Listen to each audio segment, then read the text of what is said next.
Now, what was strange about this is that this man's speeches and directions for the whole world had to do with new times upon us as human beings. This man continually and constantly spoke of world order and the benefits of all men dwelling together in peace. Now, even though I was disturbed in the dream, I was also being pulled into this because it sounded very, very good. World peace sounds good until you see the cost. Let me tell you, there is no world peace until the Prince of Peace establishes His throne on this earth. No human being is going to bring peace to this earth. Only the human being who's all human, all God, is going to bring peace to this earth. That's Jesus Christ. Even though this was a message that pulled strongly upon me, I somehow wasn't convinced of this new order. I constantly heard the word new order, world order, and new times, but I never did hear new world order. I don't know why. As the last days of summer wore down, wherever Americans gathered over this past holiday weekend, on beaches, on boats, blankets, front porches, if and when the conversation turned serious, it was about the sensation right about now that our world is falling apart. Civil unrest in Pakistan. Riot police fire rubber bullets and tear gas at demonstrators in Islamabad, injuring dozens. Terrifying video out of Libya this morning. A fighter jet slammed into a busy neighborhood yesterday in Tobruk near the Egyptian border. 3 people died, another 9 were hurt.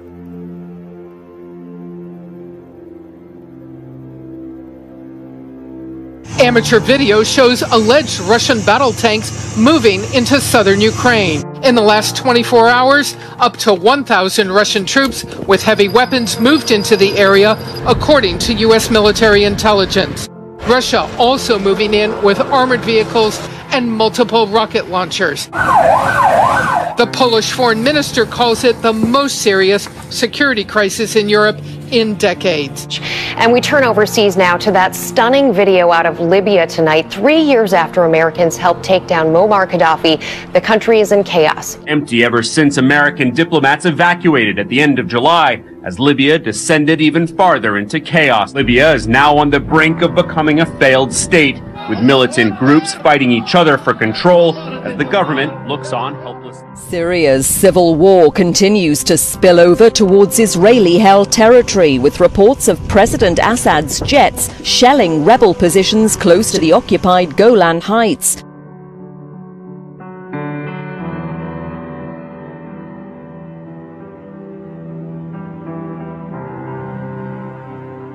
It is not just American citizens fighting alongside ISIS. British citizens are doing the same. Hundreds of young men who have left the UK to join the brutal terrorist group ISIS.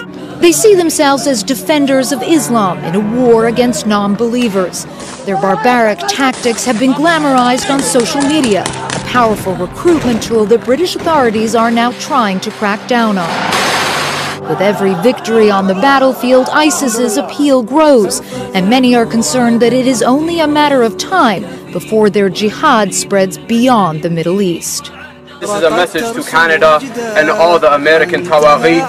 We are coming and we will destroy you. We are going for you, Barack Obama. Ukraine and Russia, civil war in Syria, the threat of a brutal so-called caliphate across the Middle East. It seems like the world we're living in is slipping out of control.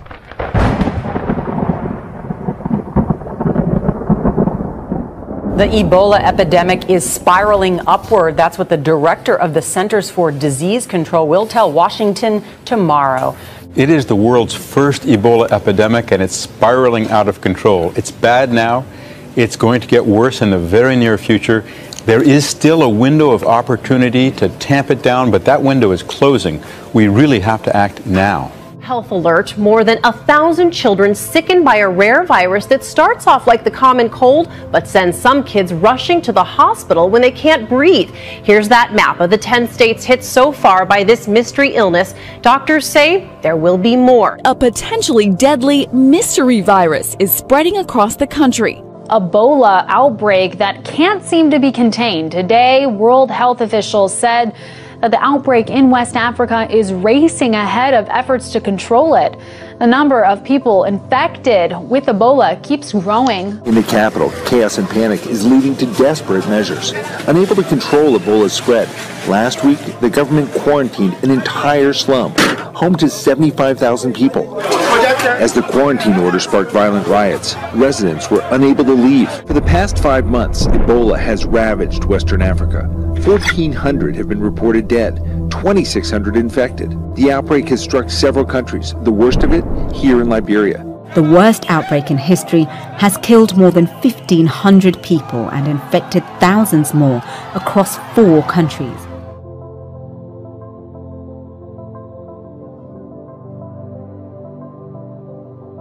This is incredible. You know, seeing a truck cart away 10 bodies of people who died from Ebola. I can't imagine what someone is thinking who has arrived there for treatment. You know, it's the gates of hell. What we have to be very careful about, Neil, is that, and we must understand, is that ISIS is desperately trying to get the United States involved in a war that is advantageous to them. And the reason they want that is because there is an al-Hama. Al-Hama means Armageddon, the end game, and many end time.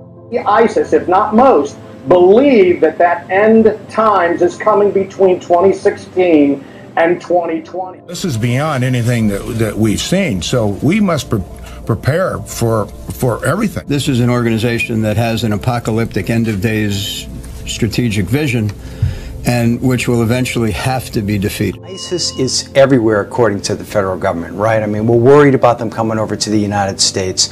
Texas is suggesting that ISIS can come through Mexico. And actually, there's a couple of folks who are worried about whether or not ISIS will attack the electric grid, claiming that they may team up with drug lords down in Mexico. Can you just imagine what would happen if they blew up the East Coast grid? And I don't want your Sharia law, and neither does anybody in Great Britain that has a brain. You won't have no choice in fact, Sean. It's coming to a place near you. It's coming to a place near you. So you're threatening to come and get me, is that what you're saying? I'm saying that the Sharia will be implemented in the whole world. Sharia is, so that's what you want. You want that, thank you, you answered my question. You want a worldwide Islamic caliphate. Of course we do. You want a worldwide Islamic caliphate. One of Oklahoma's senators says the rise of ISIS and other violent terrorist groups is putting our country in a dangerous position. Fox 25's Phil Cross sat down with Senator Jim Inhofe, who says the public needs to know how real the threat is for a new attack on American soil. We're in the most dangerous position we've ever been in as a nation. Senator Jim Inhofe serves as the ranking Republican on the Senate Armed Services Committee and says our country has never been in such a risky position, especially from new terror groups like ISIS. They're crazy out there, and they are rapidly developing a method of blowing up a major U.S. city, and people just can't believe that's happening. But yes, it's really significant what's happening. These ISIS terrorists, they're the evil of all evil. Am I right? Oh, they are the antichrist of terrorist organizations. They should know we will follow them to the gates of hell until they are brought to justice. Because hell is where they will reside. What is the thing that concerns you most about what you see in the world at the moment? Well, I think it's the dangerous unpredictability of a world that is, I think, trying to define a new world order. We've never seen such diffusion of economic power. More people have more say, as it should be. We are seeing a new world order being built in the early 21st century. The United States of America has some responsibility to help lead that. We can't dictate that order. Nor can any country, but we can help shape it. America has some responsibility to help lead that. We can't dictate that order, nor can any country, but we can help shape it. The leader of Iran's Islamic Revolution, Ayatollah Sayyid Ali Khamenei, has praised the Palestinian resistance movements for standing strong against the Israeli military during the recent 50-day war on Gaza. Ayatollah Khamenei added that Iran's Islamic Revolution was the most important element that changed the world order. The leader said the world is today witnessing a new order. The leader also noted that Iran should become more powerful to play an effective role in the world's new order. I constantly heard the word New Order, World Order, and New Times, but I never did hear New World Order. President Obama made it clear today the U.S. goal with the Sunni terrorist group known as ISIS is not to contain it, but to destroy it. He said so at the NATO summit in Wales. The president did not reveal a new strategy, but worldwide, planet-wide, biblically speaking, two groups of people, the children of God, and the whole world is under the control of the evil one. That's 1 John 5:19. Ephesians 2 said, look, the evil one works in those who are disobedient. Now listen to this. On this ISIS thing, all who hate me love death. So you scratch your head and you say, well, why is it that when we're not even over there in the Middle East, why do they continue to slaughter each other when we're not even on the premises? They can't blame us. We left Iraq. You say, what happened? In Egypt, in Syria, you say Libya. They just slaughter each other. You say, what? All who hate me love death. And he said they hated me, and it was predicted from the prophets, they hated me without reason. And then he told all of us, like they hated me, they will hate you also. They will hate you, he said, when that comes, and when they exclude you, when they insult you, and when they reject your name as evil because of me. Jesus said, listen, rejoice, be happy, because great is your reward in heaven. What people fail to understand is coughing up sin and confessing it and giving it to the only one who can remove it, for crying out loud. We're all sinners. America, here's a news flash. All of us have sinned, every last one of us.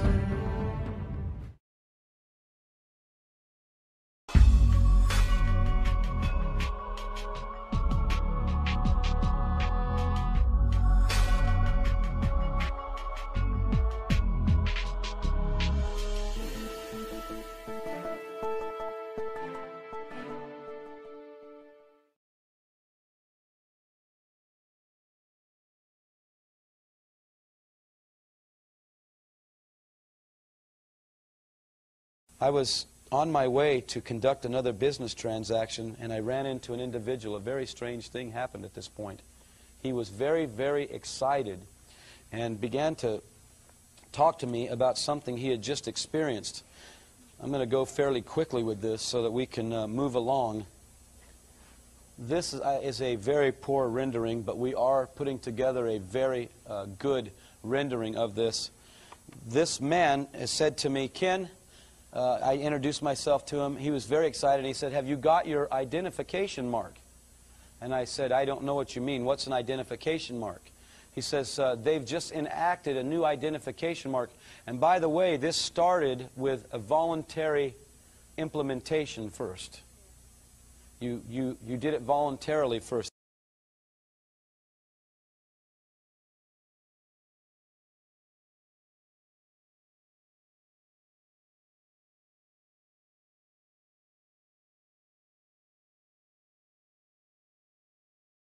This man told me you ought to get yours done real soon to avoid the hassle, because soon everyone, they say, will have to have this to conduct business. Now, what I want to show you is, this is a poor drawing because we weren't artists, and I am a stick guy drawer, so please bear with me tonight. I will explain what the one I saw looked like. On the web of the right hand, this individual had what looked to be like the sunburst of Mexico. Anybody ever see the sunburst of Mexico? You know, it looks like a sun with a face on it. That's what this kind of appeared like, except these rays right here, they didn't look like that at all. If you could picture in your mind the sunburst, and then all of a sudden, like a hologram, beams were coming out of it as rays. This was another palm. This is upside down. I don't know why that happened. We made a mistake. Actually, I didn't do this, but I'll take responsibility because I don't want my friend to get the bad rap on this. I love that guy, so yeah, I do. I don't want to tell about him. This hand actually was facing just like the right hand was here, the same direction. Excuse me, it was inside of this, and there was another emblem just like this one on this hand like you see in the web. Okay, this guy was very excited about this. He was very happy because he said, hey, we won't have to use these stupid cards anymore.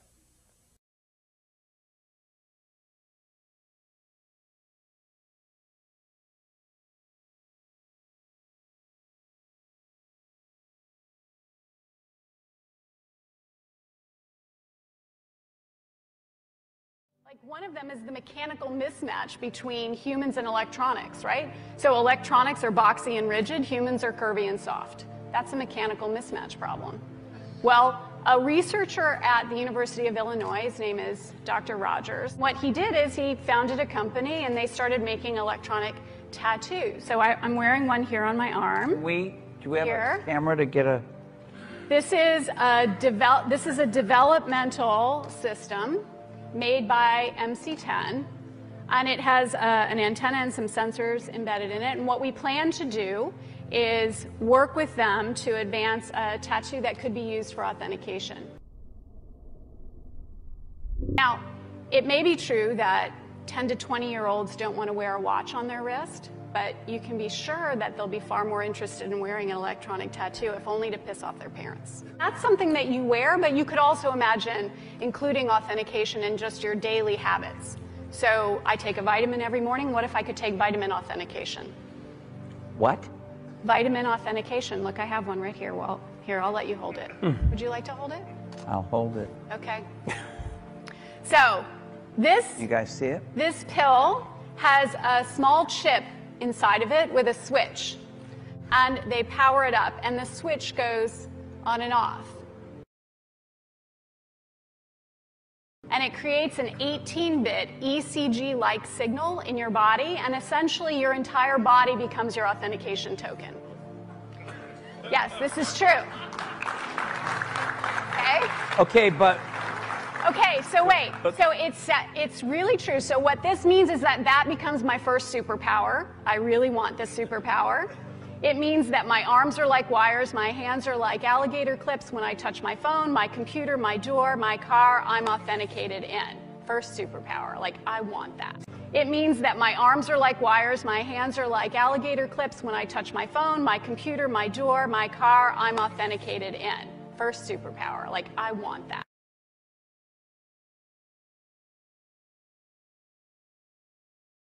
This is FDA cleared? So here's the thing. This is not science fiction. This pill was actually made by a company called Proteus, and they've developed it for medical applications. That pill has been CE stamped and cleared by the FDA. Does Google now know everything I do and everywhere I go? Because let's face it.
Now, this mark, I want to tell you about it. was very strange to me at this point, because shortly after the dream, actually, no, not shortly, again, I want to get these dates correct for you, 1993, the Lord spoke to my heart and said, take up the game of golf. And I said, that probably wouldn't be a good idea, Lord, because you remember my temper in high school with golf, and I would probably lose my testimony on the golf course.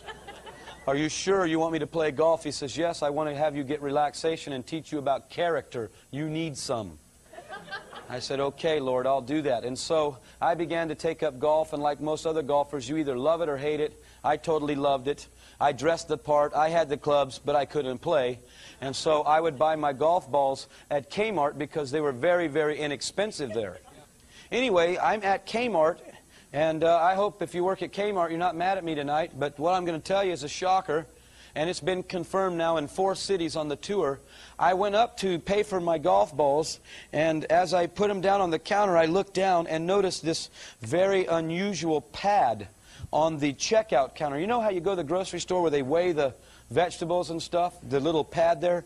Well, at this Kmart, there was a little, like about the size of this overhead tonight, about an 8.5 by 11 gray-colored pad with a hand sitting down on it with the, not exactly that, because again, that's a very poor rendering. We will get the new rendering out, by the way. Stan was telling me we'll get it to you. But I saw this exact rendering that I saw in the dream sitting on this pad. Excuse me. I asked the lady, can you please tell me what this is all about? And she said, I'll have you know that they just recently put these in, and we're not exactly sure what is going to happen with them because they didn't tell us everything. She said, but a supervisor told me that what they're planning to do is sometime in the future just have a person run their hand by, and that will take care of the scanning. Somebody might be here tonight that's seen these same handprints on these pads in some retail outlets. I've heard they've been seen in Walmarts and some other, I don't know the names of East Coast stores. Somebody was telling me some the other day that they were found in. And another thing they told me was exactly what happened to me. I began to witness to this lady, by the way, and was able to, I wish I could have told you I led her to faith in Christ, but I wasn't. But I shook her to the core of her being. I told her some things about the Antichrist, about the mark of the beast, and then I told her a few things about her mom and dad and her home life and all that. And she didn't want to accept Christ, and the lady in line with her big bag of popcorn was getting a bit irate with me. So, but I'll have you know that she got rattled. And about 2 weeks later, it was gone. And some people told me, yeah, we're seeing him come and go. It's kind of weird how it's happening.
Alligator clips when I touch my phone, my computer, my door, my car, I'm authenticated in. First superpower. Like, I want that. But, you know, the whole move of these implants, there are a couple of stupid companies like the Verichip Corporation, with all its various names, that come out and say, oh, well, we want to sell this as a product. I don't think it's going to happen that way. People don't want an ID microchip. But if you turn around and instead say, you'll be able to listen to music and access Facebook and you know, get your email through this little implant, you're going to have a stampede of people wanting to do it. Because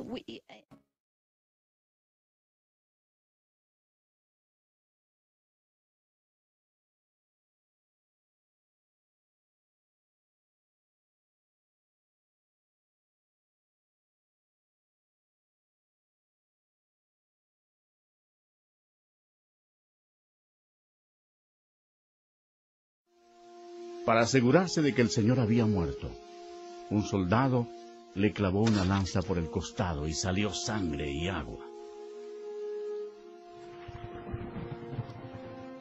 Y el centurión que estaba frente a él, viendo que después de clamar había expirado así, dijo: verdaderamente, este hombre era Hijo de Dios. Después que expiró, bajaron el cuerpo de la cruz, lo envolvieron en una sábana y lo pusieron en un sepulcro prestado. En Jerusalén reinaba una gran incertidumbre. El Señor Jesús había muerto, Judas se había ahorcado, y los discípulos estaban ocultos porque temían perder la vida. Parecía no haber esperanza alguna. Los discípulos, dominados por la incredulidad, olvidaron que Jesús había dicho que resucitaría. Entonces, sucedió el evento más grandioso de todos los tiempos. 3 días después que Jesús fue sepultado, la gloria de Dios se manifestó y aquel que había sido crucificado resucitó de entre los muertos, ofreciéndole al mundo la esperanza de la vida eterna. El Señor Jesucristo, obteniendo una gran victoria sobre el pecado, la muerte y el infierno, proclamó: yo soy el Alfa y el Omega, principio y fin, el que es y el que era y ha de venir, el Todopoderoso y el que vivo y estuve muerto, mas he aquí que vivo por los siglos de los siglos. Amén. Aunque Satanás es un enemigo derrotado, Dios le ha dado permiso para gobernar sobre el sistema de este mundo, el cual está totalmente corrompido. El propósito de Satanás es cegar los corazones y las mentes de las personas para que no acepten el Evangelio. Millones de personas están engañadas. La religión es uno de los medios que usa Satanás para destruir tu alma. Pero Jesucristo vino para salvarte. Satanás ha hecho que multitudes sigan las enseñanzas de Buda, pero Buda está muerto. No tiene ningún poder para salvar porque él fue tan solo un ser humano. Las religiones paganas de la antigüedad adoraban a Astoret, conocida como la Reina del Cielo. En la actualidad, sin saberlo, millones de católicos romanos adoran a esta misma diosa pagana como la Virgen María. En su santa palabra Dios mismo ordena: maldito el hombre que hiciere escultura o imagen de fundición. No te inclinarás a ellas, ni las honrarás. Eso es abominación ante los ojos de Dios. Otra obra maestra de Satanás es el islamismo. La historia prueba que Alá era simplemente un antiguo dios de la luna en el Medio Oriente. Mahoma fue condenado al infierno cuando rechazó a Jesucristo como su Señor y Salvador. El diablo le ha provisto a la humanidad millones de dioses falsos para que los adoren. En su malvada imaginación, el hombre ha adorado todo, desde insectos, roca, ríos, ídolos hechos con las manos, y aún a Satanás mismo. Para ser un discípulo de Jesús, tienes que rechazar todos tus dioses falsos y seguirlos solo a Él. El lago de fuego es el destino final para todos los que han rechazado al Señor Jesucristo como su Salvador personal. Para ellos es demasiado tarde. Pero, ¿qué decidirás tú? La palabra de Dios dice: y vi un gran trono blanco, y al que estaba sentado en él, de delante del cual huyeron la tierra y el cielo, y ningún lugar se encontró para ellos. Y el mar entregó los muertos que había en él. Y la muerte y el Hades entregaron los muertos que había en ellos. Y vi a los muertos, grandes y pequeños, de pie ante Dios. Y los libros fueron abiertos. Y otro libro fue abierto, el cual es el libro de la vida. Y fueron juzgados los muertos por las cosas que estaban escritas en los libros, según sus obras. De toda palabra ociosa que hablen los hombres, de ella darán cuenta en el día del juicio. Cuando haya terminado, Dios pedirá a un ángel que abra el libro de la vida para ver si el nombre de la persona se encuentra allí. El ángel mirará y dirá: Señor, ese nombre no está aquí. Y Dios dirá: apartaos de mí, malditos, al fuego eterno preparado para el diablo y sus ángeles. E irán estos al castigo eterno, y los justos a la vida eterna. Esta es la historia más grandiosa que se haya relatado jamás. Jesús es la luz del mundo. Si tú no tienes a Jesús, no conoces el camino al cielo. Él mismo dijo: yo soy el camino, y la verdad, y la vida. Nadie viene al Padre, sino por mí. Si confesares con tu boca que Jesús es el Señor, y creyeres en tu corazón que Dios le levantó de los muertos, serás salvo. Observen detenidamente y vean los millones y millones que murieron en sus pecados. Jesús amó a la gente de tal manera que dejó los cielos para advertirles del infierno y del juicio. Él derramó su sangre preciosa, la sangre de Dios, para limpiar los pecados de ellos. Murió y resucitó de los muertos. Pero ninguno de ellos creyó en Él. Ninguno recibió a Jesús como su Señor y Salvador. En lugar de elegir la vida, eligieron la muerte. Por tanto, Jesús, como Dios Todopoderoso y Juez último, tenía que enviarlos allí, a su segunda muerte, en el nombre de Dios, antes que sea demasiado tarde, antes de morir.